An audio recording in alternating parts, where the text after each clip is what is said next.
ಕಾವಲ್ ಭೈರಸಂದ್ರ ಸುತ್ತಮುತ್ತ ಅವರ ಸಮಾಜ ಸೇವೆಯಿಂದ ಗುರುತಿಸಿಕೊಂಡಿದ್ದಾರೆ. ಸದಾ ಬಡವರ ಹಾಗೂ ನಿರ್ಗತಿಕರ ಏಳಿಗೆಗಾಗಿ ಶ್ರಮಿಸುತ್ತಾ ದೀನ ದಲಿತರ ಬಂಧುವಾಗಿ ನಿಂತಿದ್ದಾರೆ.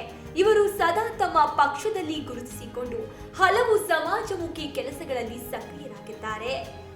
ಇವರ ಮೂಲ ಉದ್ದೇಶ ಸಮಾಜದ ಪರಿಶಿಷ್ಟ ವರ್ಗದವರಿಗೆ ಸಹಾಯ ಮಾಡಿ ಅವರಿಗೆ ಉತ್ತಮ ಸೌಲಭ್ಯಗಳನ್ನು ಒದಗಿಸಿಕೊಡುವುದು.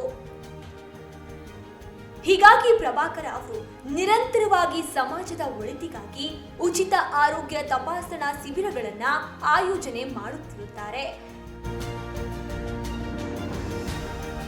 ಈ ರೀತಿ ಜನರ ಕಷ್ಟಕ್ಕೆ ನಿಲ್ಲುವ ಜನನಾಯಕರಾಗಿರುವ ಪ್ರಭಾಕರ್ ಅವರಿಗೆ ಡಿಡಿಯು ಬಿಸಿನೆಸ್ ಅವಾರ್ಡ್ ನೀಡಿ ಗೌರವಿಸಲು ನಮಗೆ ಹೆಮ್ಮೆಯಾಗುತ್ತಿದೆ.